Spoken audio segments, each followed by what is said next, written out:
I had the good fortune and was lucky enough to be able to work with Orson Welles as his cameraman, assistant, right-hand man, etc. for 15 years, from the time I met him in 1970 until his death in 1985. My name is Gary Graver.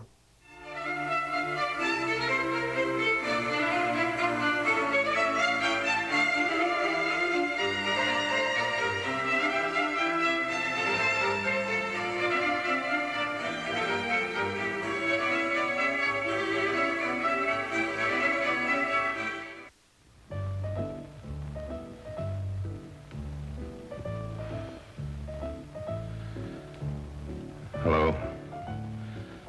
I'm Orson Welles. I direct films and act in them. What we're always trying for, of course, is perfection. This is the video editing room where I'm going to put together the final bits and pieces in this program, working with Welles. Besides working with Orson on The Other Side of the Wind, we also made filming of Othello, F for Fake, The Magic Show, and the Orson Welles Talk Show with Burt Reynolds, Angie Dickinson, and the Muppets. On all of these projects, as Orson's close companion, chief collaborator, co-writer, and sometimes co-director, was the beautiful Oya Kodar, the leading lady of The Other Side of the Wind. Winter was coming in. Oh, I guess I could have found myself an honest job as a dishwasher or something, but no, I took the easy way. I went on the stage. I'd never been on the stage, but I told them in Dublin I was a famous star from New York, and somehow got them to believe me. That's how I started. Began at the top, and have been working my way down ever since.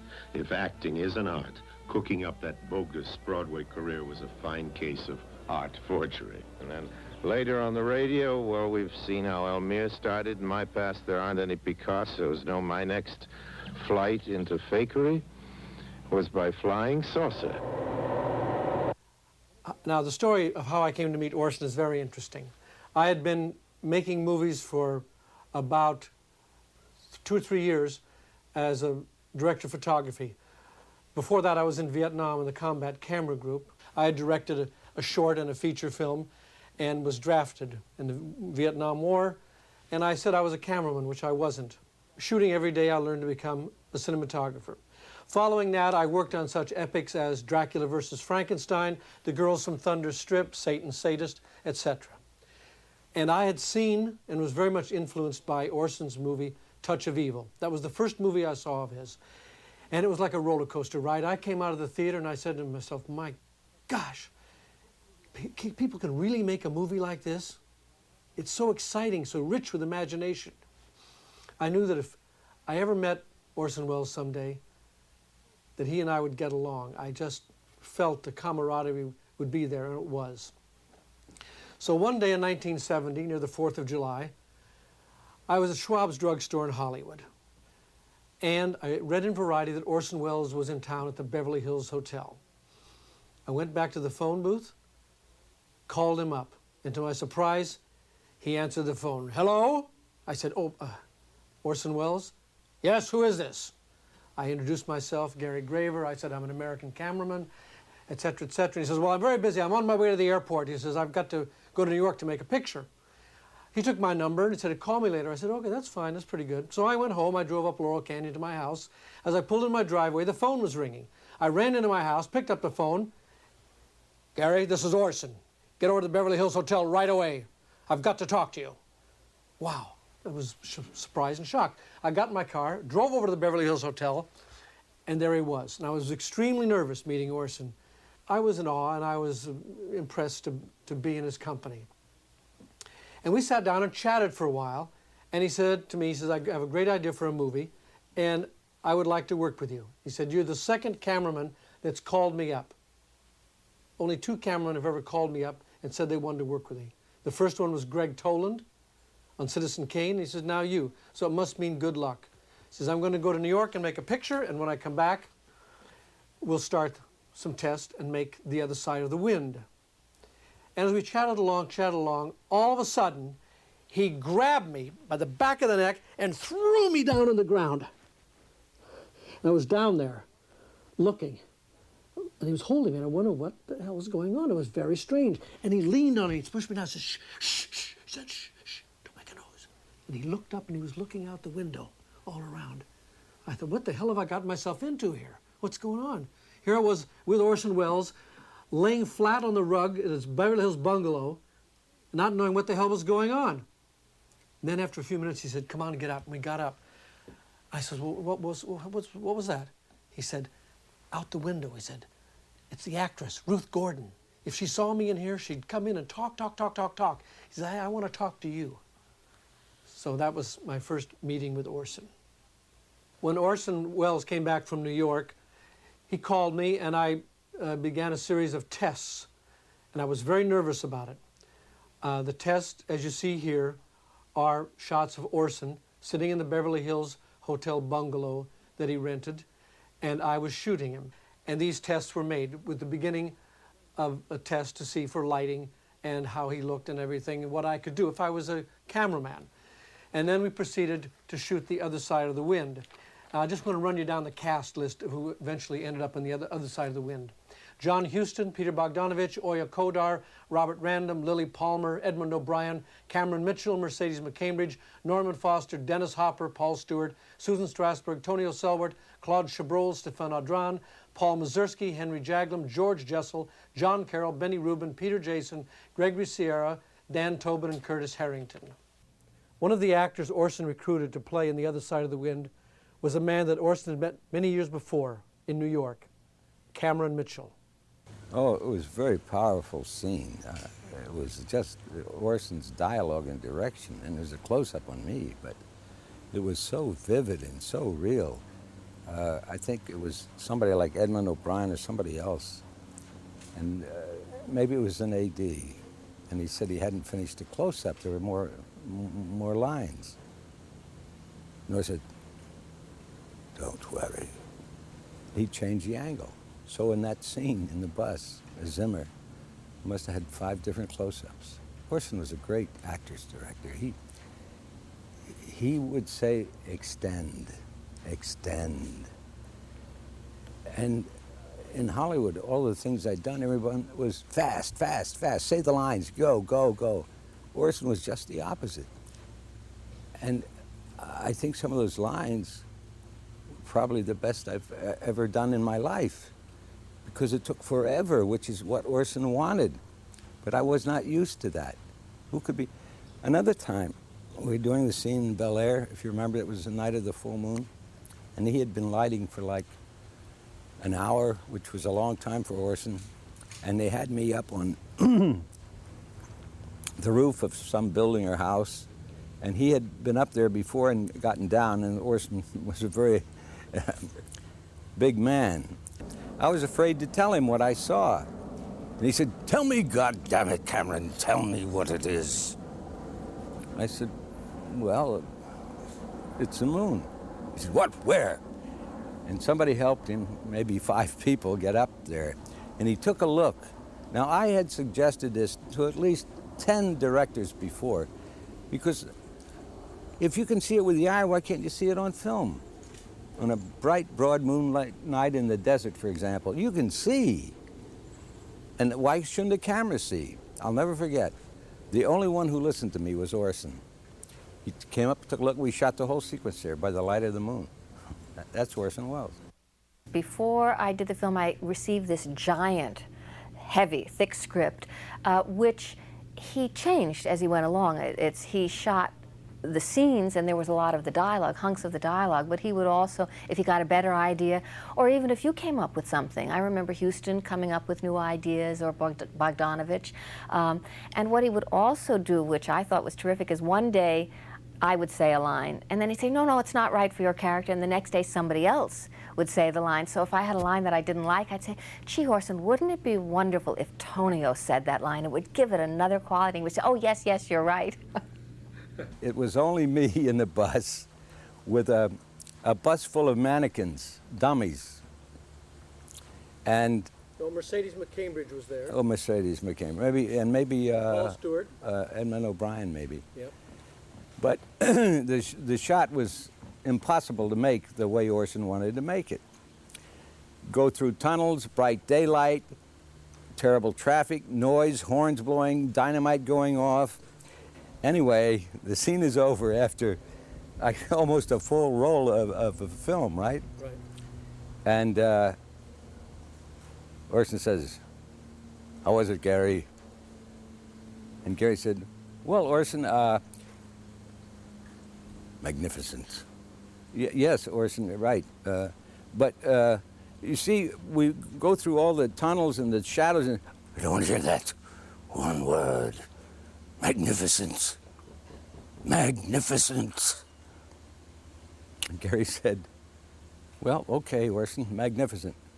And Orson said, "Can we use it?" I had a scene where he'd rewritten this long list of very, very complicated names, and I couldn't memorize them that quickly. So I put them down under my feet on cards, and I was kind of looking up at Houston and down at the cards with the names. I figured Marlon Brando can do it, I can do it. So when this take was over, Orson said, "Susan, where's Susan?" I said, "Orson, I'm right here." He said, "Susan, Susan, where is she? Where is she?" I said, "Orson," and I went right up to her. I said, "Orson, I'm here." He said, "Oh no, you couldn't possibly be Susan. She would never have acted that scene that badly." And it was bad. So I did it over. I threw away the cue cards and did it over. And strangely enough, I didn't take it personally. He did it with enough humor. I thought, well, he's right. It probably was no good. I wasn't all there. There came a time in the production of The Other Side of the Wind when we needed a production manager. And that duty fell to a newcomer in the movie business, now well known, Frank Marshall. Well, I just finished a picture with Peter Bogdanovich, actually my first picture as an official location manager and member of a crew. I had met Peter and his wife Polly at a party in 1967, John Ford's house. And Peter had brought me along on his first picture, Targets, as sort of a director's assistant, and then I worked as location manager on his second movie, Last Picture Show. So when Orson knew Peter, I believe, very well in those days, and also knew Polly, and had asked Polly to come down to Arizona to be the production designer or build the sets or something. And I didn't have anything to do, and Polly asked me to come along as sort of driver gopher. So there I showed up in Carefree, Arizona, and I remember being very intimidated and very nervous about meeting Orson. And Polly sort of introduced me, and Orson said, "Well, who's this and what's he doing here?" And I was kind of cowering in the background, and Polly explained, "Well, he's good and he knows how to do a lot of things and he'll be a big help and he can, help us on anything you want." And Orson sort of mumbled and went off, and for 2 days he never said a word to me. And I think actually you kind of said, "Go do this and go do that," and Polly.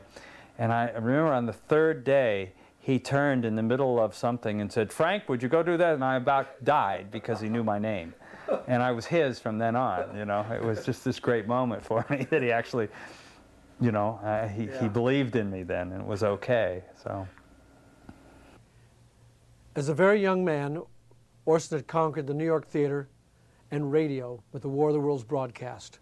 This brought him to Hollywood, where he made Citizen Kane. Now, the film is legend, and the stories about it are legendary.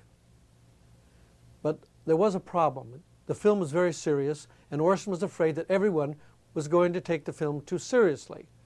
And he had to have a trailer or a preview that he made totally different from Citizen Kane. It was filled with happiness, comedy, and jokes. At 23, Orson made Citizen Kane. This is his first trailer.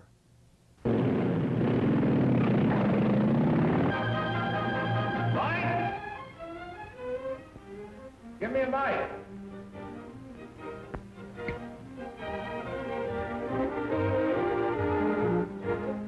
Thank you. How do you do, ladies and gentlemen? This is Orson Welles. I'm speaking for the Mercury Theater, and what follows is supposed to advertise our first motion picture. Citizen Kane is the title, and we hope it can correctly be called a coming attraction. It's certainly coming to this theater, and I think our Mercury actors make it an attraction. I'd like you to meet them. speaking of attractions, well, the chorus girls are certainly an attraction. But frankly, ladies and gentlemen, we're just showing you the chorus girls for purposes of ballyhoo. It's pretty nice ballyhoo. But here's some of our real Mercury people. This is the first time you've seen most of them on the screen. Hey, give Joe a little light. Thanks. Now smile for the folks, Joe. Smile. Joseph Cotton, ladies and gentlemen. That's it. Joseph Cotton. I think you're going to see a lot of him. Here's Ruth Warwick, whom I know you love. Ruth. Look at the camera, Ruth. We caught Ruth with her hair up. And here's somebody you've all heard on the radio, so I don't have to tell you he's wonderful, Ray Collins. Dorothy Commongore is a name I'm going to repeat. Dorothy Commongore. I won't have to repeat it much longer. You'll be repeating it. And here's George Coulouris, who's a grand actor. I'll say that name again. George Coulouris. Watch it. Here comes Everett Sloane. Look out, Everett. Oops. Everett Sloane, ladies and gentlemen. He isn't necessarily a comedian. And here's one of the best actors in the world, Agnes Moorehead. I've said a lot of nice things, but Erskine Sanford deserves some more. Erskine Sanford. So does Paul. Paul Stewart, everybody. Citizen Kane is a modern American story about a man called Kane, Charles Foster Kane. I don't know how to tell you about him. There's so many things to say. I'll turn you over instead to the characters in the picture. As you'll see, they feel very strongly on the subject. Charles Foster Kane is... Sure, he started the war. But do you think if it hadn't been for Mr. Kane, the United States would have the Panama Canal? Charles Foster Kane is nothing more or less And a communist! Kane, governor. Listen, when the voters of this state and Mrs. Kane learn what I found out about Mr. Kane and a certain little blondie named Susan Alexander, he couldn't be elected dog catcher. I'm going to skin Mr. Charles Foster Kane alive. I'm going to marry him next week at the White House. Emily, I hear you've been stepping out with Charlie Kane. Of course I love him. I gave him $60 million. Well, of course I love him. He's the richest man in America. But all the girls say about him at first. But you know, I can't help but admire him. He's crazy. He's wonderful. Ladies and gentlemen, I don't know what you'll think about Mr. Kane. I can't imagine. You see, I play the part myself. Well, Kane is a hero and a scoundrel, a no account and a swell guy, a great lover, a great American citizen, and a dirty dog. It depends on who's talking about him. What's the real truth about Charles Foster Kane? I wish you'd come to this theater when Citizen Kane plays here and decide for yourself.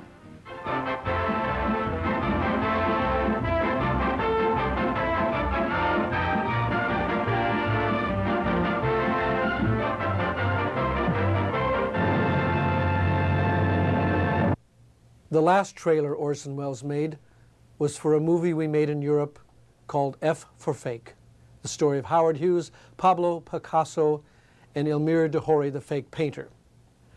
Now this trailer was not an ordinary trailer. A trailer in a movie theater runs about 3 minutes. Not good enough for Orson. We shot a whole new trailer in color 35mm with a whole new kind of promo story and all new material. We sent the rough cut to the film distributor, and of course they rejected it. How could they not want a Welles film? I couldn't understand it. They didn't want to cut the negative. They didn't want to spend the money. So this trailer that you're about to see now is from a black and white work print because the color doesn't exist anymore. But it does appear in its entirety as Orson made this 12-minute short promotion film for F for Fake. Could this lady, if she wanted to, answer this question? Is there, or was there, a secret link between the world's richest painter and the world's richest man? Well, Picasso is the biggest phenomenon of our time. It never existed that a painter was able, with one movement of his hand, what necessarily didn't involve more than 10 seconds, that movement of the hand transformed in gold. Picasso's estate has been valued at over $750 million. And the world's richest man? Who is he? Howard Hughes. You, away!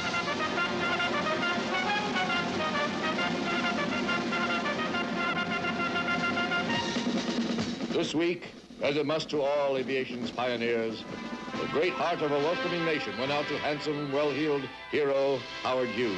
Joseph Cotton. He first came to Hollywood to play Howard Hughes in a movie. I put the sweat of my life into this thing. I have my reputation rolled up in it. Then the director changed his mind and changed Tycoons. And I have stated several times that if it's a failure, I'll probably leave this country and never come back, and I mean it. And that's what he did. This lady, does she know more than she's telling? Ladies and gentlemen. Or is she telling more than she knows? Ladies and gentlemen, I've been asked to provide a few words of explanation. Now, how shall I begin? You're talking about movies. Begin with the director. You ought to do that. Modesty forbids. Oh? Oh. Well, we all know what the critics have said about the movie. Our movie coming soon to this theater? Delicious, delirious, delightful. Go on. I'm quoting the critics. They've acclaimed it as a cinematic...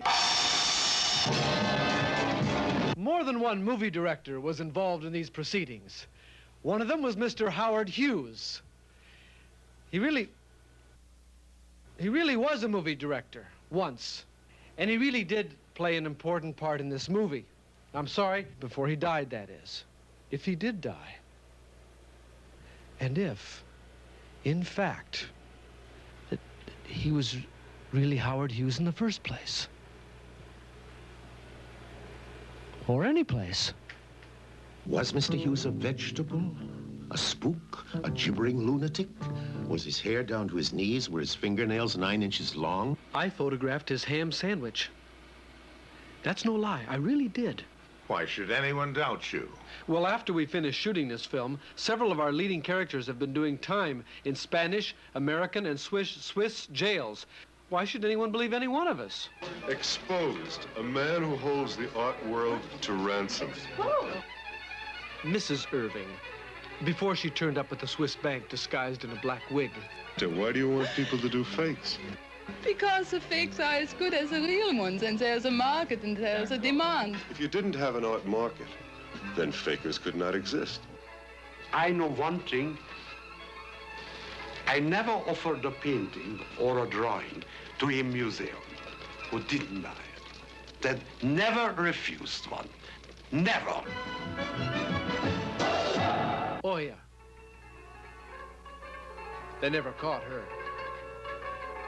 She may never be charged formally with any of these crimes, but the media keeps on calling her the Hungarian Connection. Her real name is Oya Kodar. Or so she says. I made these photographs. And the movie. Yes, and I photographed the movie. My real name is... Mention the title. My real name is Gary Graver. The title. F for fake. Good. Go on. Well, who, for instance, gave her that tiger to begin with? Why is she mentioned in Howard Hughes' will? And how? And which will? There have been a lot of those wills, of course, but she has one of the best. She also had a grandfather who was the best forger in history. Yes, but she's a legitimate painter herself, though she never breathed a word of that to Picasso. He painted her 22 times, 22 fabulous nudes. And she got away with them all. She got away with murder.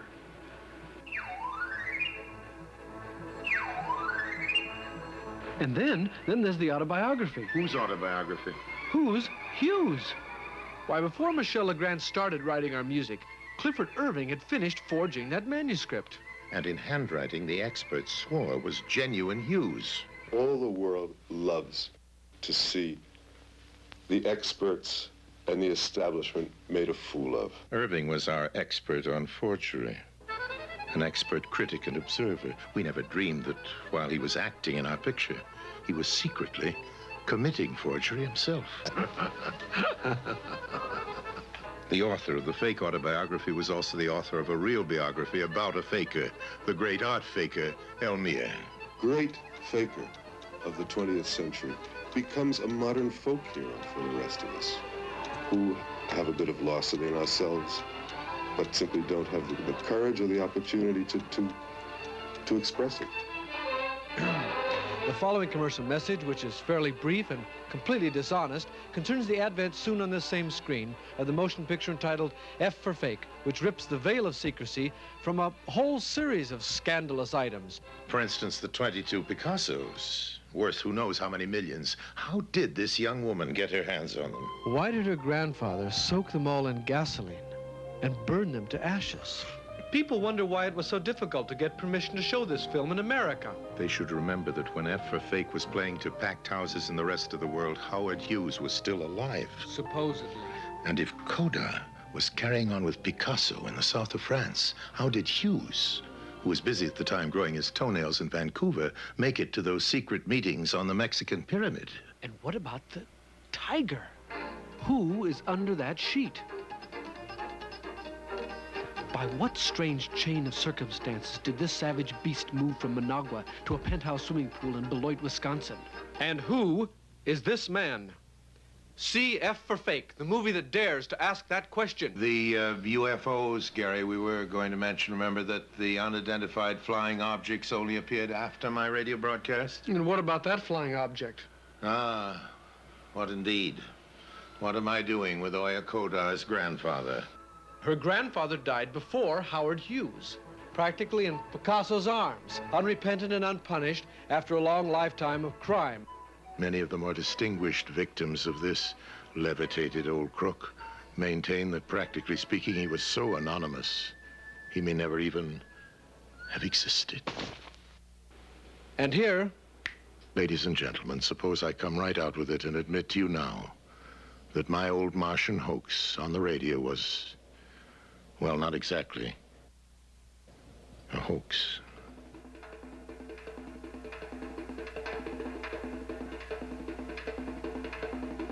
That there were secret sponsors of that broadcast who were, in fact, some rather influential beings from outer space. You smile. 10 seconds more, Orson. I think they're smiling, Gary, and I'd just like to remind them that it is since that broadcast that there have been in this country alone more than 100,000 authenticated sightings. You still think it's a joke? Good. That's the way we want you to feel about it. For now.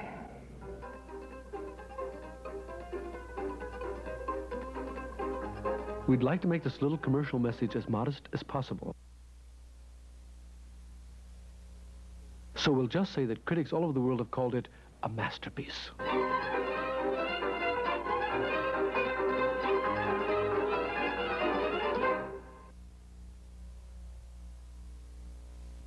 Another one of our actors and slash grip, caterer, driver, all-around guy is Peter Jason. Let me just start off meeting him. That was a very important moment in my life. Frank Marshall, who was, I believe, loaned to Orson by Peter Bogdanovich to assist him on the making of The Other Side of the Wind, called me in New York. We grew up together. He called me and he said, Peter, you want to be in a movie? And I said, sure. You know, I was starving in New York, and he said, do you have to know any more about it? And I said, no. He said, there's a ticket for you at Kennedy. You're flying to Phoenix. We'll pick you up at the airport. That's all you have to know, right? I said, that's all I have to know. And I figured I was flying to do some What's Up Doc 2 or something, you know, some Bogdanovich film. And so I got on the plane, I flew there, and I arrived at the airport, and there was, I believe it was Neil Canton. Let's see, the four of us, I think. Strange group. And I looked at the four of them. They didn't know where they were going either. And we all hopped in the car and we drove off to Cave Creek, Arizona. Came driving in under this house that was hanging on these boulders out in Cave Creek, Carefree area, and pulled in underneath this swimming pool that was like suspended. And then we went up these stairs and I walked in, still not knowing where I am or what I'm doing there. And I see Mercedes McCambridge, you know, and wow, that's... And then there's John Huston. My God, where am I? You know, and then I see Rich Little and some other people that I recognized, and Edmund O'Brien and Cameron Mitchell. I mean, my God, what am I in here? And so I see Frank finally. He comes over and says, Peter, hi, have you met him yet? And I said, no. And I thought he was talking about Bogdanovich. And he said, well, go in the kitchen and have a T-bone. And everyone's eating now, and they're all having T-bones out there. So I went in the kitchen, I grabbed a T-bone, I put it on my plate, and I'm just about to eat it. And Frank says, Peter. And yeah. And he says, come on over here, now. And I went, okay. I put the steak down, I walk over, and there was Orson Welles. And he walks over and he says, Orson, I want you to meet Peter Jason from New York. And I went, how do you do, Mr. Wells? Nice to meet you. And he looked right at me and he went, well, you don't look anything like anybody. Now, I didn't know what the hell that meant. I didn't know whether it meant he hated me and I'm getting on the plane and going back, or he loved me, or I didn't know what it meant. But it meant I didn't look anything like anybody, I guess. So he says, welcome to the family. And he stuck out his big old paw, and I grabbed it, and because, that was Orson Welles. I worship this man, And this is like a hero of everybody that I've ever wanted to be around. And he said, I'll be with you in a moment. And he walked away, and then a couple of minutes later, I went back to my steak, which I still never got to eat. And then Orson says, get Peter out here by the pool. And I went out, I got up, and Frank gave me a script, and I went out by the pool, and here's John Huston in front of the camera, and I'm behind the camera holding the script, and Orson says, action. And Huston says his line. He's playing Jake Hannaford, this famous director, and he says, blah, blah, blah, blah, blah, blah, blah, blah, blah, blah, blah. And I went, blah, blah, blah, blah, blah, blah, blah. And he goes, cut. Peter, don't act. Just say the words. And I said, oh, sorry, Mr. Wells. Blah, blah, blah, blah, blah, blah, blah, blah, blah, blah. Perfect. Action. Do it again. And that was my introduction to Orson. And did you get to eat the steak? I never got to eat that steak, but I had many of them over the 6 months that I was in Cave Creek, Arizona, working on this picture. Well, actually, Orson was having me read the off-camera lines to Mr. Huston, who was doing his scene here in America, because he'd shot Lily Palmer, her half of the scene, over in Spain, I believe, and I was playing Lily Palmer. The great thing about Orson was the minute that he did recognize you, then you couldn't get away. It was like a love affair, because you wanted to be there for him, because he was the most wonderful person about complimenting you and making you feel like he appreciated what you did, and that you wanted to do more, and that he really understood how to get people to do the most for him, and in a good way. I mean, it was always wonderful. You wanted to do way beyond what you could do, or you thought you could do for Orson. And people have asked me, well, why didn't you write this down? Why didn't you keep a diary? Well, I didn't, because I never wanted to miss anything. I never wanted to be away from him, because he was so wonderful to be around. And you could learn so much, and just be part of it was great. To me, Kazan was a great director. John Ford was a great director. But for an actor's actor, I would say Orson. One of my most favorite things of being with him and working with him was he was always a challenge. There was never anything that was the same. You might get a page of dialogue, and an hour later it'd be different. Or he'd say, well, we're going to shoot this, and you're going to switch the dialogue off, and you do this dialogue, and that person who's doing the dialogue did it 2 years ago in Paris. And you say, well, what are they saying, and what are they looking at? Don't worry about it, it'll be fine. Just say this, and do this, and put that light up there. And so you're constantly having to ad-lib about things, and it was very exciting all the time working with him, because he would just change things in the moment's notice. You'd get a call at 4 in the morning in the hotel. Okay, we're going to have a dawn shot. Get over here. Well, what scene? I don't care. Just get over here. We'll find it. And you'd go out on the road, and he'd put something in. You didn't know what you were doing, but he did. Yeah, one of my favorite scenes was the bathroom scene in there, where Orson had this set, so it's like, here's the door of the bathroom. Inside is the bathroom with the mirror and the sink and everything and the toilet, and out here is the hall. And there was one scene where he was preparing to go to the screening of the movie, and he was kind of sobering up, washing his face, and so it was like a stage set almost. Bogdanovich came, well, originally Rich Little, but then replaced by Bogdanovich, came and knocked on the door, and the scene was going on, split right down the middle of the scene. It was a great scene, and Huston in this scene was spectacular. every once in a while he'd go, "Orson, what page are we on?" And Orson would go, "Well, John, what the hell difference does it make? I want to know how drunk I'm supposed to be." That one always killed me. I loved the two of them, like, just got along so great. It was beautiful to watch the two of them work. These two great directors working together, and it was magnificent. There was an actor who was doing a scene up on the roof in Carefree, Arizona, and Orson at one point said to him, "Sway, I want you to sway violently back and forth, losing your balance." And the actor made the mistake of saying, "Orson, what's my motivation for swaying?" And Orson said, "Your motivation is that when I shot in Spain 4 years ago, there are 5 midgets who are holding you around the ankles up in the air. That's why you're swaying." And Houston goes over to Bogdanovich at one point and went, "So Peter, how many movies have you actually acted in now?" And Bogdanovich said, "Well, this is my second, Mr. Houston." He said, "2.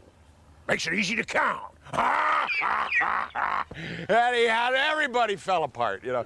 But it was stuff like that, this camaraderie between the two of them. And Orson, although it was like one of the greatest treats I ever had to work with him and be with him and watch him and be around this, he never stopped yelling at people. Orson loved to have high drama around him at all times. It was like, I think one of his geniuses was capitalizing on mistakes. There'd be an accident, and Orson would, "Yes, okay, bring it in there, move that, do that, fix that," and he'd go with the accident, you know, and he capitalized on mistakes that would happen, and that's like, his genius was like spontaneous. And yell at me? Huh. He never stopped. Orson constantly was yelling at everybody. And the only person I think I'd never heard him yell at was Mr. Houston. But it was always, "Peter, bring me that 2K, run, do not walk." Run, do not walk was like our catchphrase. You had to be prepared for anything. You might be asked to make a cocktail, build a set, act, write some dialogue, do some editing, run a camera. You know how to use? Oh yeah, you always had to say yes, though. That was the test. You always had to know how to do everything. And you know, he'd say, "Well, we need a scrim over here," and you say, "Well, will these do?" And it might be the folding doors on the closet in the bedroom. I remember taking these folding lavalier doors off, and then he'd say, "Well, they're the wrong color." Oh, and then you'd paint it, and then you'd think, "Oh, now how am I going to get that back?" And eventually, you know, you'd try and paint these doors to put them back on the closet. That didn't quite work. That house was a mess after the second shoot. It was a little bit of a problem. It was in my name. And I said to Orson, "Orson, I think I could play a Jewish man," which I've done, you know, like in Command Decision. I played Goldberg. And I can play a Texan, but I mean, how do you... But it's remarkable. In the film, I looked like a Jewish Texan. I mean, Orson was a great director. He got inspired, and he grabbed the camera and put it on his shoulder and began to dance like Nureyev. Better. I always had a great working relationship with him. It was wonderful all the time when we were working on the movie. The only problem I ever had with him was over food. And it was a consistent thing that anytime we had to deal with food, whether it was what we were eating, what the crew was eating, what was in the house, or whatever, it was always a problem. Something that I would always get yelled at about. For example, we were working 7 days a week, and in the second period we were working 7 days a week, and the crew was working real hard, like 19, 20, 22 hours a day sometimes. And we had the 2 cooks that I had brought in from San Francisco cooking in the motel, in their own room. They had a little stove, and they were cooking for 25, 30 people in this little hotel room, which was really causing a problem because there was so much, you know, they had to have the raw materials there and everything, but they were doing a great job. And they came to me this one Saturday and they said, "You know, we have a really good idea. Everybody's working really hard, so why don't we have a special sort of brunch tomorrow, like Eggs Benedict?" I said, "That sounds great. Everybody will love that, and we'll have that." So the next day, and usually I would tell Orson what we're having, but somehow this didn't seem to be a problem with it. Everybody's going to like this. So the next day, sure enough, we serve Eggs Benedict. The crew loves it. They're all out around the pool. Everybody's, you know, raving about it and everything, and we're all sitting out there having a little break. It's about 11:30, and from inside the screen door in the kitchen, where the kitchen table was, where Orson was eating, I hear this, "Frank! Frank!" So I run in and I open the door and I say, "Yes, Orson, yes, Orson." And he says to me, "What is this?" And I look down and there's a plate of Eggs Benedict there. And I said, "Well, it's Eggs Benedict. It's for the guys, a little special brunch for the guys. They were working really hard and everything." He says, "I know what it is. Is this for the crew?" And I said, "Yes, we're all having it. It's really great, isn't it?" He said, "No, it's not. These men are working really hard and long hours. What they need is lumberjack food, not little bridge club old ladies food. Lumberjack food. Get some beans and wieners and potatoes out here." I'm going, okay. So I go rushing out. I find the caterers who are relaxed and they've been cooking hollandaise sauce all morning and this whole thing. Can we get some lumberjack food in here? Well, of course, it turns out that Orson didn't like the food. It never was about him. It was about everybody. You know, he never was his problem. If there was something wrong, it had to be wrong for some other reason. Another actor who worked with Orson, as an actor with Orson, was Stacy Keach. The first time I met Orson Welles, I was in Las Vegas, Nevada, and I knew that he was going to do this picture with us called Butterfly. And he didn't want to see anybody before his first day's shooting. He was playing a judge. And we were shooting at night because they'd built this set of the courtroom in a warehouse, and it was right under the flight path of all the airplanes that came into Las Vegas. So they decided that they were going to shoot at night. We would start shooting as soon as the sun went down, and we would shoot until dawn, or as long as we could. And I'll never forget walking the very first time I walked onto that set, and this figure, this incredible figure was sitting behind the judge's desk in this chair, and he was there. He was waiting for everybody to arrive. He did not want anybody to see him arrive or leave. And I'll never forget walking over to him, and it was like, when I met him, it was like I was talking to the character rather than talking to Orson Welles. I knew it was Orson Welles, it looked like Orson Welles, but he was so much in character. And I'll never forget him, the first thing he said to Matt Simber, he said, "I don't want any close-ups in this picture. Keep the camera far away from me." He was wearing a false nose, and he took the nose off, and the shape of the false nose was exactly the same shape as his own nose. And I had no idea why he was wearing this false nose. I mean, it didn't do anything to enhance his features or anything, you know. I think it was just, it was sort of a camouflage. I think it helped him get into character. Having worn lots of false noses myself, I know what that can do. But I, of course, and like everybody else, I was in awe of him because I knew his work, and the opportunity of to work with him was something I was thrilled. It was the main reason why I took that picture. There was a lot of rehearsal time because also Orson's background was theater too, and he trusted his actors, which was nice because you get hired a lot but not trusted.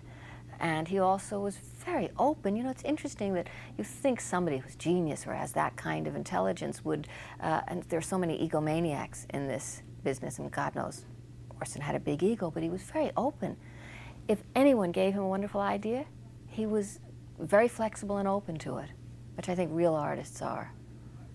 We were shooting a scene outside on a street, dead-end street, and Orson suddenly said, "Stop, stop, put that red stop sign right in the middle of the street." And someone said, "But Orson, it's right in the way." "Well, why do you want the stop sign there? What does it mean?" And he said, "It doesn't mean anything." He said, "But I know," he said, "that for years after, when people see this film, all the critics are going to be going on for days about the significance of this stop sign, and I will know it meant nothing." We had made arrangements to go and have dinner together we were, as I say, shooting in Las Vegas. We went to the Hilton restaurant, and I'll never forget Orson sitting down and ordering 2 prime ribs without any potato because he was on a diet. And I wondered, I didn't dare laugh. I felt like laughing because it was funny, but I mean, I just didn't want to. And during the course of that meal, he started asking me questions about my work. And he told me, he said, "I don't want to talk about any of my work." He was right up front about that. He said, "I don't like to talk about my movies," but I said, "I want to talk about you." He knew my work as a director, and I've directed very, very little. I've directed a couple of things for television, but he knew my work as a director. He'd seen the work. He knew some of the most esoteric films that I'd ever made. I was in absolute awe of the fact that the man, I mean, I said to myself, I wonder if he did this intentionally, if he sat down and did his research, or if he just genuinely knew who I was and what I was doing. And to this day, I still have that question in my mind. But I remember when we were having dinner, a little old lady came up to him and asked him for an autograph. And he very nicely said, "It's not while I'm eating, dear, not while I'm eating." And sure enough, she waited, and dinner must have lasted, I mean, it seemed like a split second, but I mean, I think it must have lasted probably closer to an hour and 15 minutes. And we got up to walk out, and she came over, and he was very gracious, and he signed her autograph for her. It was fabulous. I loved him. He was like a big teddy bear to me, and I know there was another side to him that a lot of people saw. I never really saw that side. There was one night we were shooting Butterfly. We went back the next day and we started shooting the courtroom sequences again. And Peter Jason was playing a bum in this one scene, and the idea was that I was there to defend him for some reason. And Orson had written this scene himself. And I remember as we were leaving the courtroom, he was shouting out, "You must have discipline! Discipline is what you need, discipline!" And he had written this, and I mean, those words have rang in my ears, I guess, you know, for many, many reasons through the years. But I'll never forget him getting very, very, really passionate and very concerned about the size of his performance. And there was supposed to be a reaction from the members of the court. And the sound man came up to Orson because they were shooting his direction. And there was an overlap in the sound where he was speaking while the other people were talking. And the sound man came up and said, "Mr. Welles, would you please refrain from speaking, or at least take a pause after, you know, because we need to get a clean track on the people who are sitting in the courtroom. We need clean sound." It was this long pause. And he said, "Young man, clean sound has ruined the movie business." And I've often wondered what he meant by that, but I guess what he was referring to was the fact that spontaneity a lot of times when, you know, I mean, even though that, God knows, nobody knows the technical manifestations of film better than Orson Welles, but that a lot of times when you make those kind of necessary technical adjustments to make a film, you destroy something in terms of spontaneity and feeling. Before I'd met Orson, I made a very short film. I experimented around with filmmaking, writing, photographing, and directing it. I asked Orson to put narration on it, and he did, with his beautiful voice, narrate my film, Beggars Would Ride.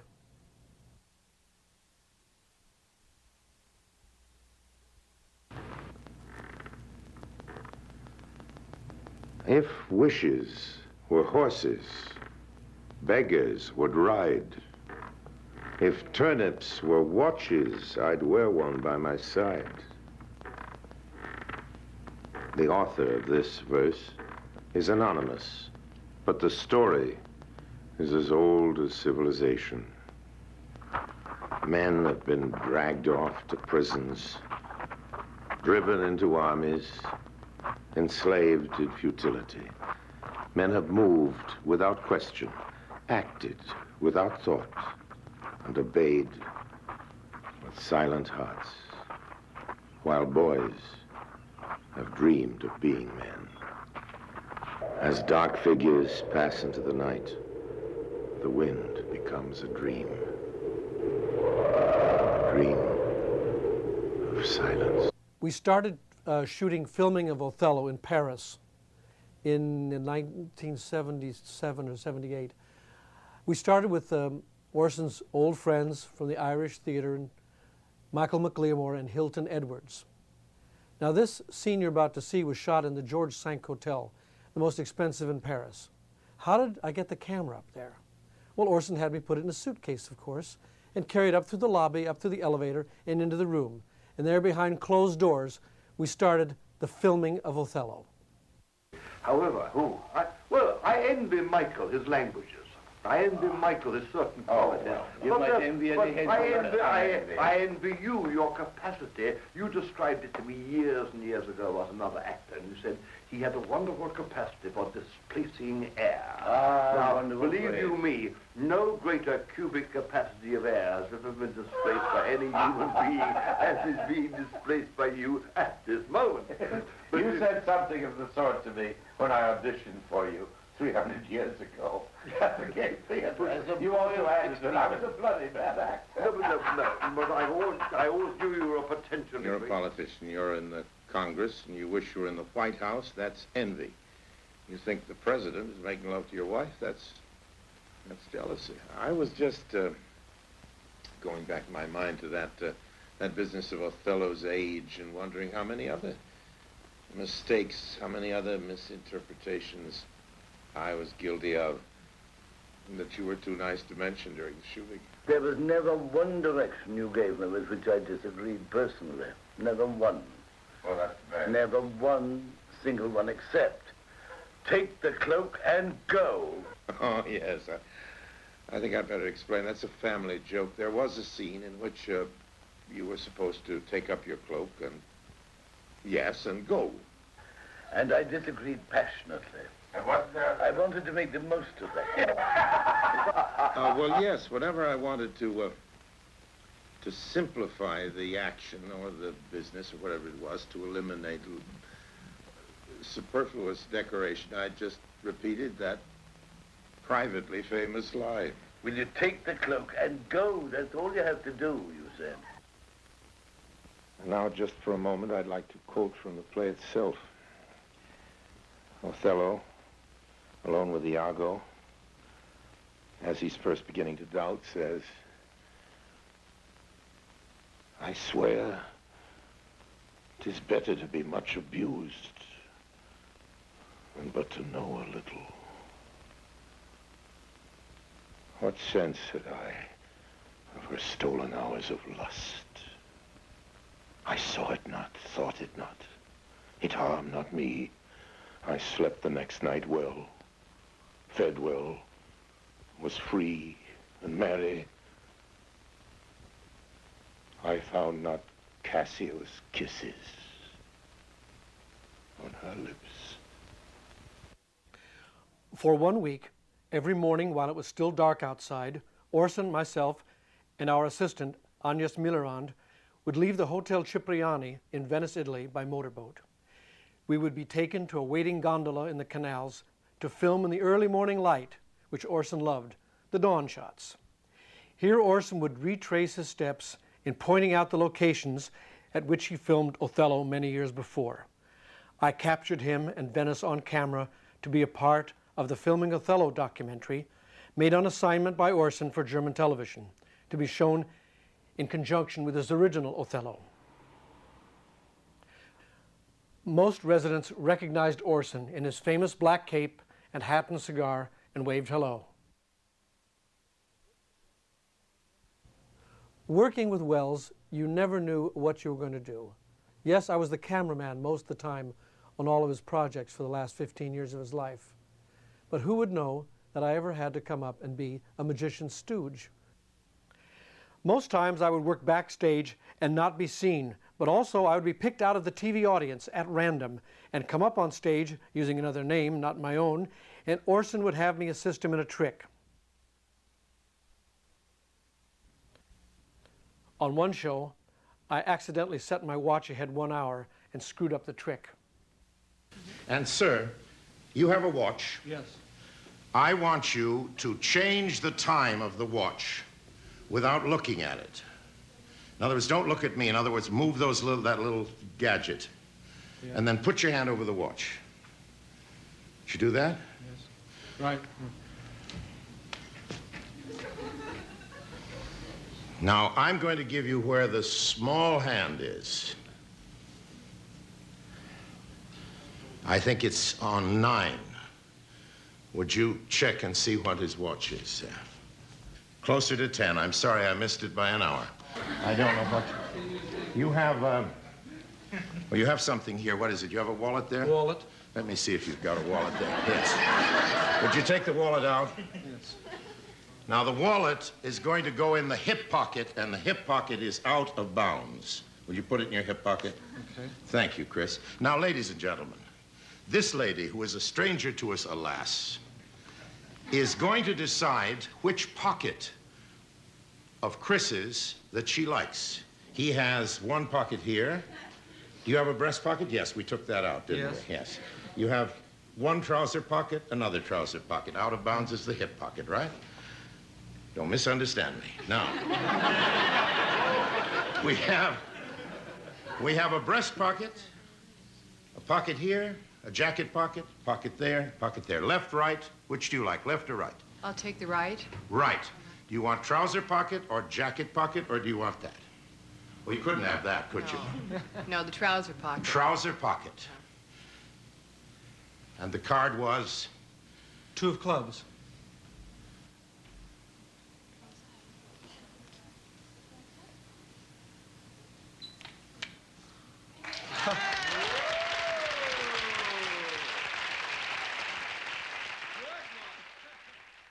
Orson had quality life, I know that. Everything he did had quality.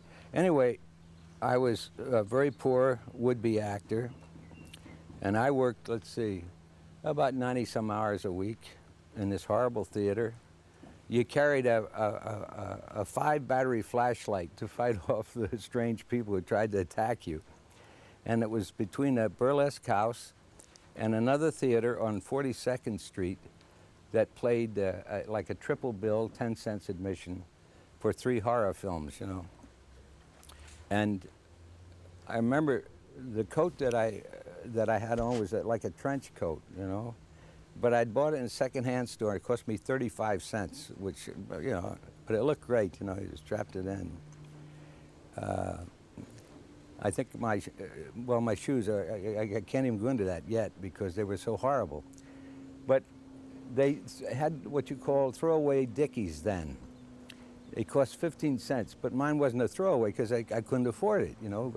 But anyway, if you put the dickie on, and then you put the bow tie, as an usher, I was an usher in this theater, working, you know, like 30 hours a day. It was really very hard, $8 a week or $7 a week or whatever. And I had like 35 minutes for my dinner, and this was about, I'd say 6:45 at night or something like that.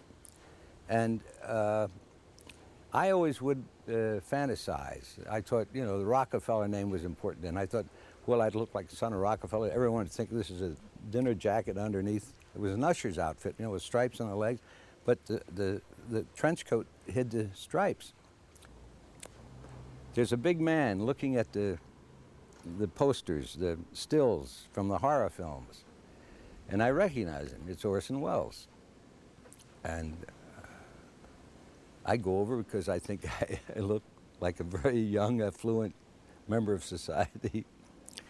And he talks to me. We talked about the shows, the theater. I think it was Boris Karloff and Bela Lugosi. And he's looking at me the way Orson could look directly at you, because that was one thing about Orson. Didn't matter what level of society you came from. If he looked at you, man, you were looked at.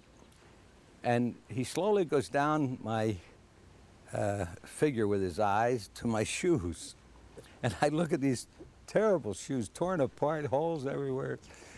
And all my dreams of being a young Rockefeller went out the window, and I left in absolute panic and shock. And I went across to Bickford's to get my 12-cent dinner. Anyway, years later, when I was doing High Chaparral in Arizona, I picked up the phone. There was a call from me without being, you know, protected. In this deep, rich voice, Cameron? I said, yeah. He said, this is Orson. I said, Orson? The Orson? He said, this is Orson Welles. I died. He said, I've been trying to reach you. I'm doing a film. I'd like you to play a part in the film. I said, yeah, sure, of course, anything, you know.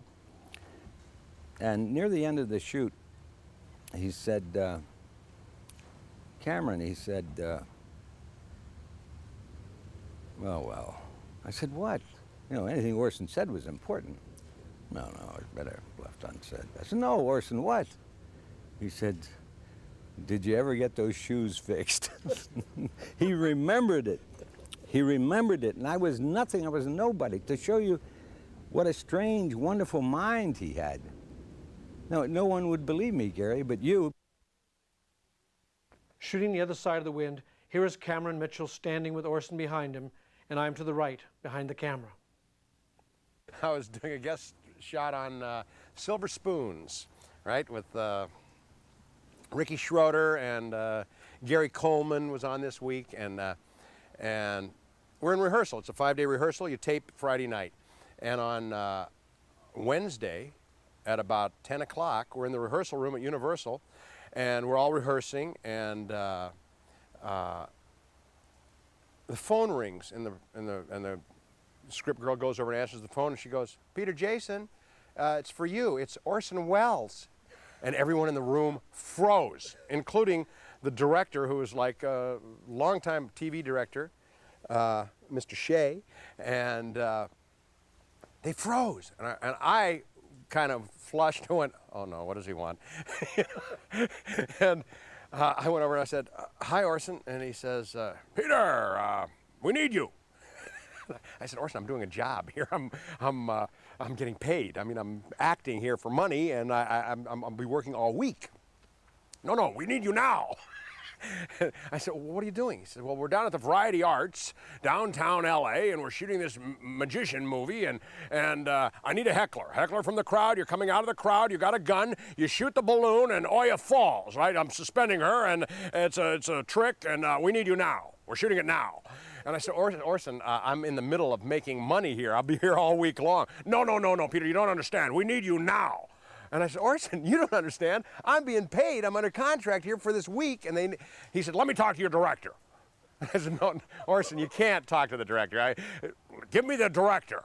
And I said, oh, God. I said, Mr. Shea, he'd like to talk to you for a second.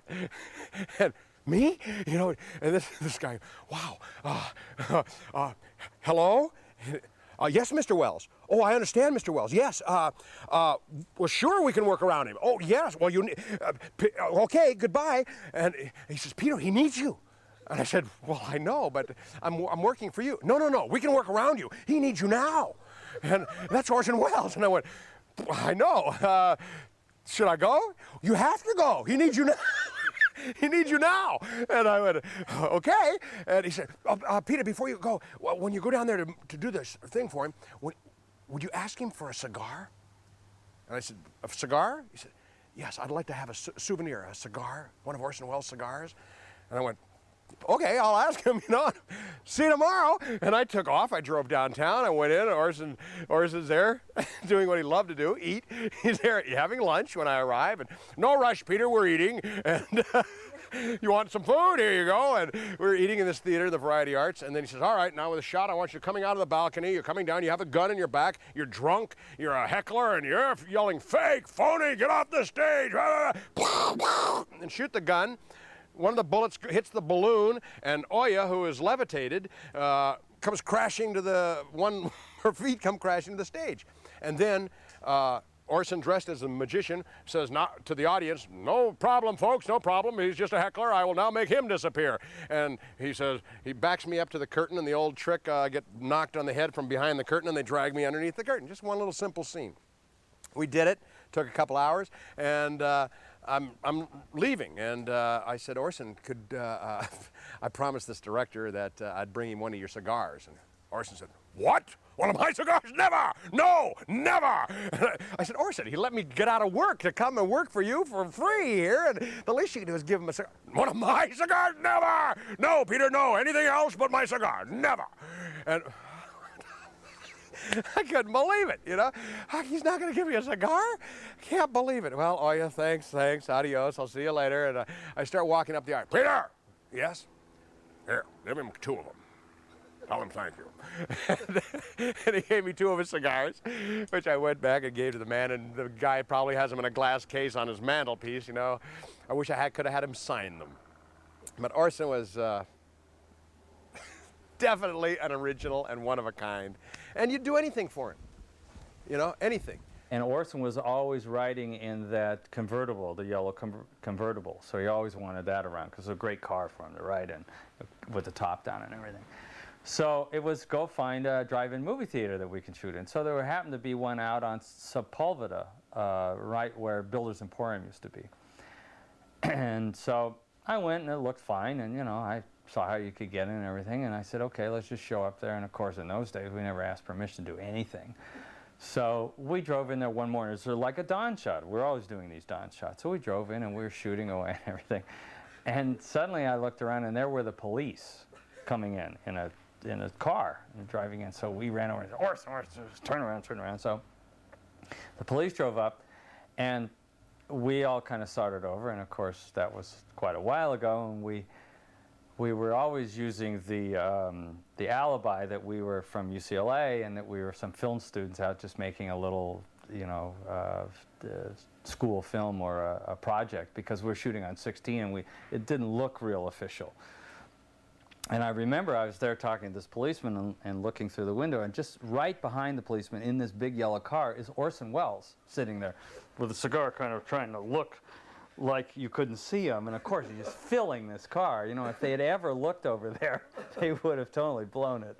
But they sort of bought our story and said, well, you know, here's the manager's number. You better call him and get permission. And we had a crane in there. We did. We had one of those scissor lifts in there. We did have a few things that were a little bit over the top, but I think we got away with that one. I really am sorry for all the great things that he did that were never shown. And that's why I keep after you, Gary. I keep hoping The Other Side of the Wind will be released. Because everybody in the world was in that film, everybody. I still remember how beautifully he handled Edmund O'Brien. Poor Edmund was far gone. He had the baseball cap, the same, whatever he wore in the set, remember? And Edmund, who had been a great actor, at this time he was, you know, leaving this world, really. And he'd be all sorts of body noises. And Orson used it so beautifully. And he was fantastic. Edmund O'Brien was fantastic. We made these cue cards for him, and poor Mr. O'Brien couldn't read them. So it didn't matter what you wrote. He was going to say whatever he wanted anyway. And it was always brilliant. He was that played the AD in the thing, and he had this bullhorn. It was always, you know, and it was just fabulous. And total professional, because whatever Orson asked him to do, he did. And Orson never asked him nicely. Orson always screamed at him. No, Eddie, damn it! And like he asked everybody. He just screamed and screamed at everybody. And on the last, and Edmund O'Brien, yes, sir. You know, so nicest living human, you know. And on the last day of Mr. O'Brien's work, he walked up, he says, well, that's it, Eddie. Thank you very much, thank you. And Mr. O'Brien walked over and he said, Orson, thank you very much. Good working with you. And if you want to use me again in one of your pictures, you can contact my agent in care of Peking, China. And he walked off the set. He never objected to anything until the last, when it was totally in the can and finished, he wanted to let Orson know he was a little bit pissed off, you know. But oh man, I just loved being there. It was like that every day. Orson howled at it. That was the thing about Orson, you know. He was like, he had such a great, the whole thing was like Orson. I mean, it was like, the ego stopped at brilliance. Whenever he saw it, he loved it. And that was the thing. We called up Mr. O'Brien and we said, we're coming over and you've got a plane in 2 hours so we could get him home that day. And he said, well, I haven't packed it. We said, well, come help you pack. So Neil Canton and I rushed to this motel, and Mr. O'Brien was there, and he was sort of grumbling, and he hadn't packed one suitcase, and so we started helping him pack his stuff. And we were opening up the drawers and stuff in his room, and he had a lot of light bulbs and Scotch tape wrapped around him in these drawers, and a lot of weird stuff. And Coca-Cola, bananas, and meat that was just like out, but in the drawers with his clothes. So Neil and I tried not to pay any attention to this and just started packing this stuff, and we said, well, what would you like us to do with those light bulbs there? He said, well, put those in this airline bags. So we put them in an airline bag with some Scotch tape and a couple of other weird things, a couple of bananas, things, and we rushed to the airport and we're going and we're running to the plane, and we've got him in a wheelchair, and we take him through, and we put the bags through the security thing, you know, and not thinking. And suddenly there's, sir, could you step over here? And they go, and they've taken the airline bag, and they're opening it up. And it's got all these light bulbs with Scotch tape on them, and it must have looked like a bomb or something, you know, with bananas wrapped on it. And they're going, well, what is this? And I'm going, well, I'm trying to explain that it belongs to this Mr. O'Brien, who's not paying any attention to this and everything. And finally, we talked our way through this and got him on the plane, but it was a pretty weird experience. Now we're talking to Peter Bogdanovich from another point of view of working with Orson as a writer. This book is by Orson and Peter Bogdanovich. We have versions here in the American version, the English version, and the French version. So Peter, what was it like working on the book? Working with Orson, it was Orson having asked me to do the book. Then the struggle was to get Orson to do the book, because he didn't want to be interviewed and he didn't really want to talk about his movies and so on. But the whole point of the book was to set the record straight, to try to get all the legends, all the rumors, all the false stories told from Orson's point of view. I would transcribe the stuff, put it in the order that I thought would be interesting, and break it into sections, and then I'd send it to Orson, you know, chapter by chapter, and in a script, and then months would go by, and eventually it would come back, totally rewritten. Blazing spectacle.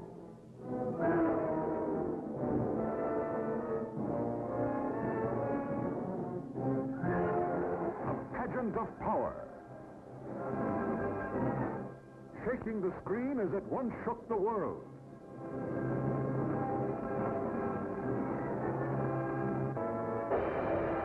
David and Goliath.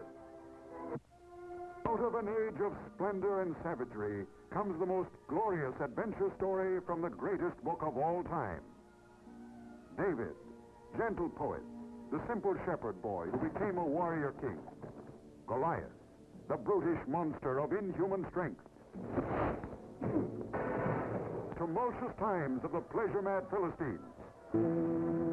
A time of intrigue.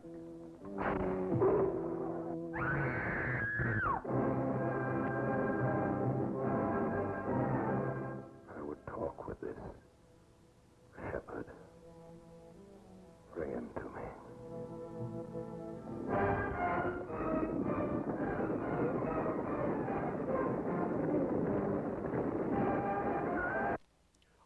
Orson would work on other people's movies, when necessary, to make money to further his own projects. Taking from the cinema, he put money back into the cinema, his own. Acting jobs provided seed money for us to start shooting The Other Side of the Wind. First, we started with tests of Oya Kodar.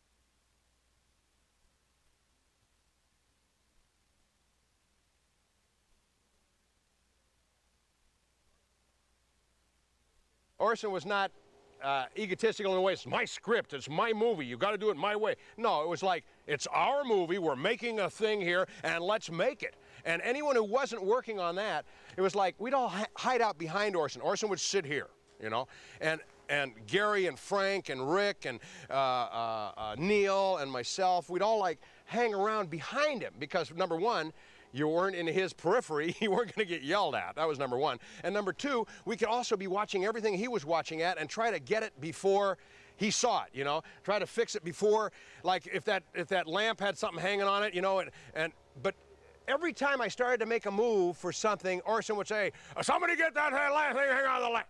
I was just on my way, you know? It's like, he saw it just before you made your move. Well, it's funny because I was going to make a picture called The Last Picture Show, and he read the script. He didn't like it much. He's referred to it as the dirty picture. He liked the movie, but he didn't like the script, and said that I had not shot the script. He claimed that it was something else that I'd shot, wasn't the script. But anyway, and it had some sex in it and some stuff and so on. So at one point I remember talking to Orson, I said, "What are you doing?" And I'm talking on the phone. So, "I'm starting a movie. I'd like you to be in it." I said, "You're starting a movie? What movie?" He says, "It's a dirty movie. If you can make one, I can." For the party sequence in The Other Side of the Wind, Orson had several well-known directors playing themselves. Among them were Dennis Hopper, Paul Mazursky, and Curtis Harrington. My first encounter with Orson was on the set of, or on the location of The Other Side of the Wind. Gary told me that they were shooting one night, and he told me where to go, but not to let myself be seen. So I climbed up this very steep hill, and I saw the lights up there, and as I got closer to the top of the hill, it was a very, very steep and precarious climb. I began to hear Orson's voice and hear him giving instructions and everything and directing, and it was very exciting for me to be in such a close presence of the master. And then something happened. I think the ground gave away under my foot or something, but I suddenly was revealed. And of course I was absolutely terrified that Orson would say, you know, "Get out of here. Who is this guy?" But instead, Gary introduced me, and he was very gracious and said, "Why don't you help with the lights?" So the next thing I knew, I was there. It was a scene with a car at night in what we call poor man's process, which is where you have the windows are sort of fogged, and you stand there with lights that go by like this, so that it looks as if auto headlights are going by. So I did one of those auto headlights, and I was being given instructions by Orson, you know, "Go a little faster, Curtis. Now wait a little bit. Now go by again," you know. And so it was very exciting to suddenly find myself on Orson's crew. I bet the biggest problem in acting in front of a camera probably is self-consciousness, nervousness, fear of failure, you know. But those things evaporated when you were with Orson, because it didn't even come up. I mean, what he made me feel like was that I could do anything. Whatever I wanted to do would be fine. However I wanted to play it would be fine. And if he wanted to do it again, it wasn't because it wasn't brilliant. It was just that we tried a different way. One of the things that when you're making a movie with Orson Welles, Orson's in charge, and nobody talks. I mean, it's like on other sets where everybody's, where they have to yell for quiet, you know. "Quiet, we're rehearsing," or "Quiet, we're shooting," or "Quiet," you know.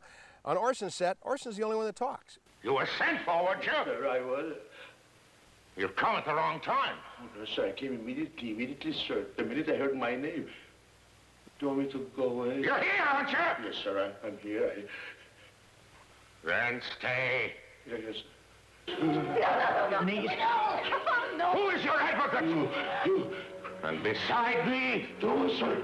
No one was... Then pay no attention to anyone else. Otherwise, all the crew, nobody talked to anybody. They're all busy doing stuff, you know, and everyone's working to get this thing made. It was quite something for a fellow to make his first picture at the age of 23 when Orson made Citizen Kane. And it was inspiring to me. And I wanted to make my first picture when I was 23. And I did. It wasn't Citizen Kane, of course.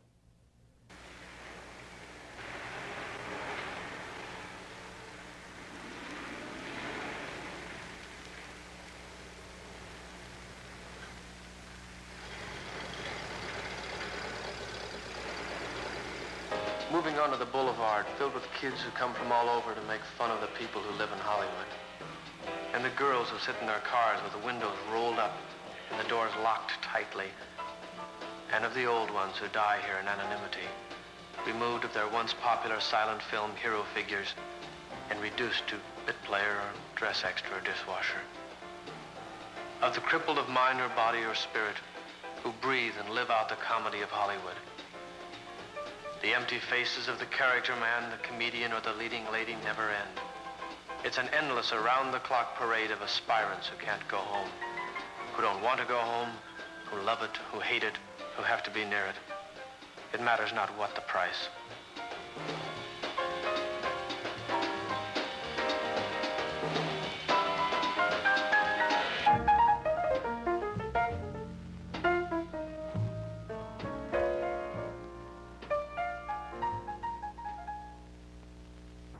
I'll never forget the tribute to John Huston.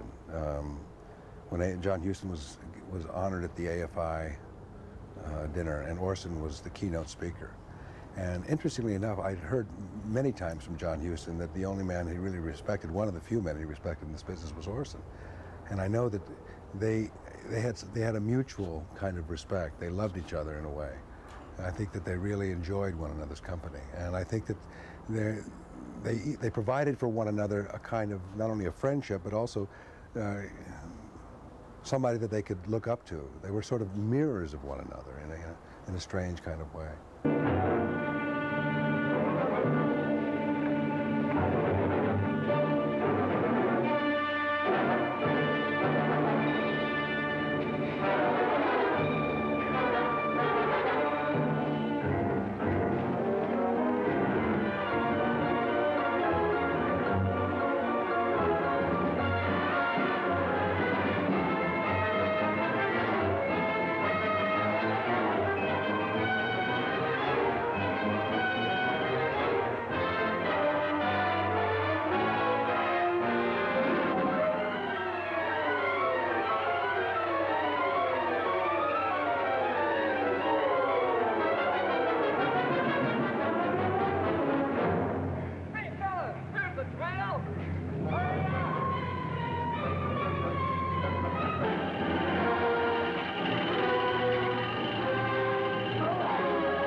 Working with Orson Welles was like going to a 15-year film school.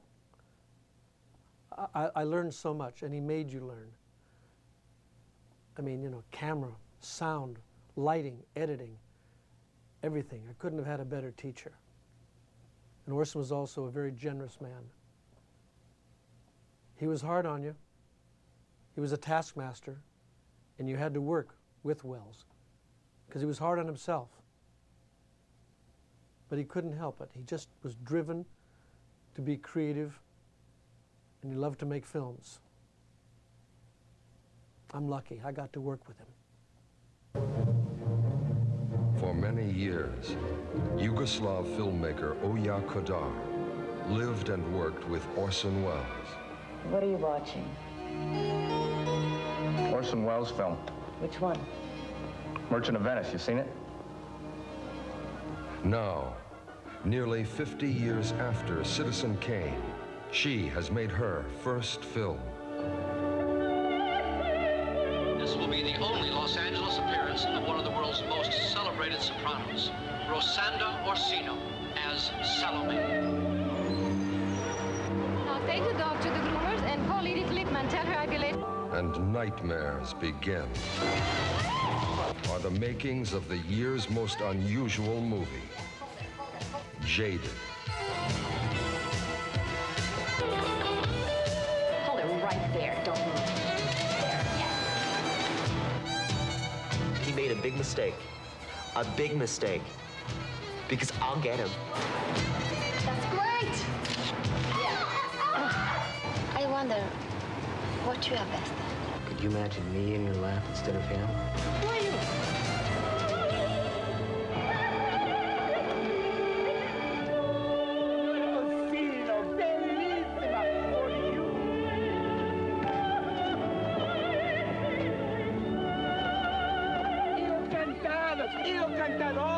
Italian sausage.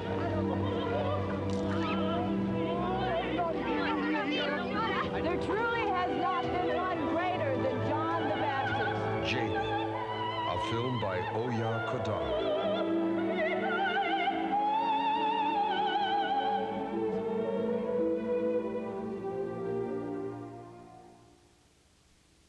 So he loved the idea of taking a cinephile who would say things like, you know, but do you consider the camera a phallus, Mr.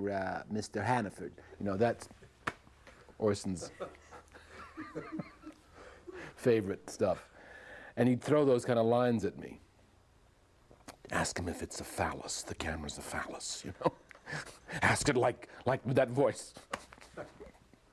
Time went by, and I would encounter Orson occasionally at the restaurant Ma Maison.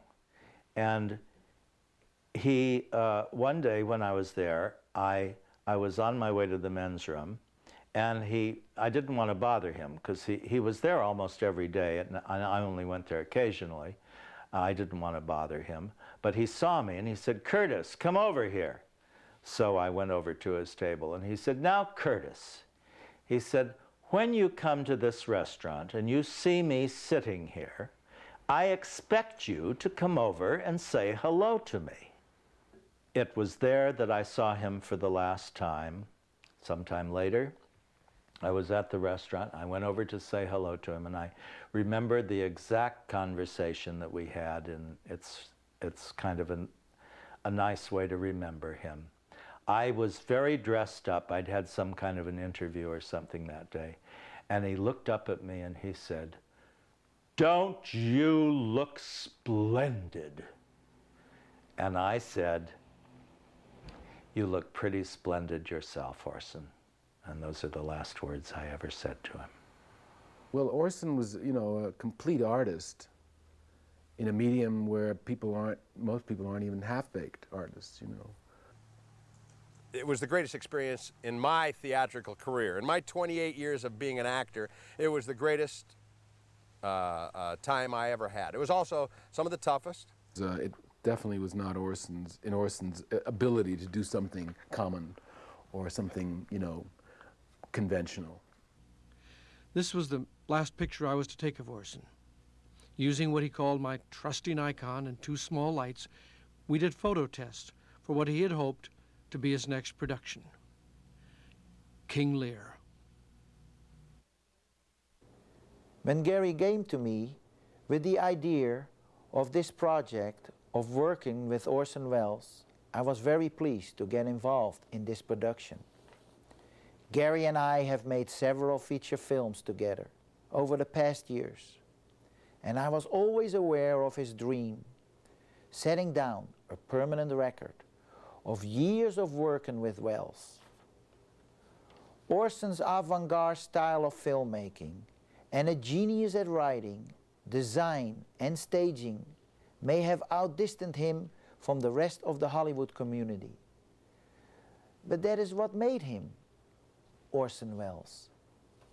He was a writer, a director, and an actor in the only way he knew how to be, with brilliance. I am a great admirer of Orson Welles and his work, and I know that everyone speaking here loved him very, very much. Orson was the best. How very pleasant. Good evening.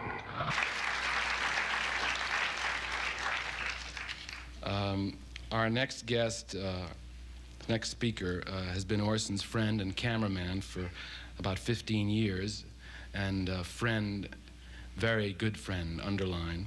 He worked on The Other Side of the Wind and F for Fake and The Dreamers, which we're going to see a little bit of, and a film called Filming Othello. Would you welcome Gary Graver?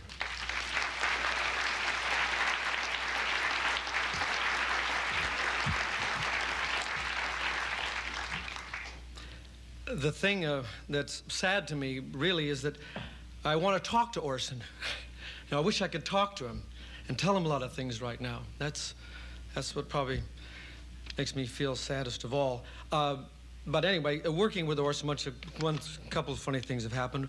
It was very intense, and there was never a dull moment. And once I had my eye on the eyepiece and I was shooting, and Orson was right behind me, leaning over me. I could feel him there. All of a sudden, I felt this sort of a little pain in the back, and all of a sudden, his cigar had burnt right through my shirt. It was... And there was always something like that. I'd like to thank a lot of the people who worked on the other side of the wind, the crew and crews, must fill half this place, for coming here today. The thing that I really remember about Orson, I don't know why, when I was a child in kindergarten, they put us down on a blanket and gave us chocolate milk, and we had to go to sleep. And they would play us from time to time a recording of Oscar Wilde's The Happy Prince, narrated by Orson, and with Bing Crosby and Lorraine Tuttle, 3 people. And I for some reason, I never ever forgot that story or his telling of it. You know, and it stuck with me from the time I was 6 years old and still today. And the story quickly is of a statue of a prince who, it's Christmas time, and he wants to, a little bird lands on him, a swallow, and he tells the swallow to peel off his gold leaves and drop them around to the poor people so people can have a nice Christmas and have some food. And the bird plucks out the prince's eyes. Anyway, then the prince is thrown in a dust heap because he's no good anymore, along with the dead bird. And as Orson said it, as he said it in the recording, Orson said, "Bring me," this is Oscar Wilde, "bring me the 2 most precious things in the city," said God to one of his angels. And the angel brought him the dead bird and the leaden heart of the happy prince. "Of what use are these?" said the angel. And God said, "In my kingdom of paradise the swallow shall sing forevermore, and in my city of gold the happy prince shall praise me." Well, I shall always think of Orson as the happy prince, and I think he really now is in his own city of gold.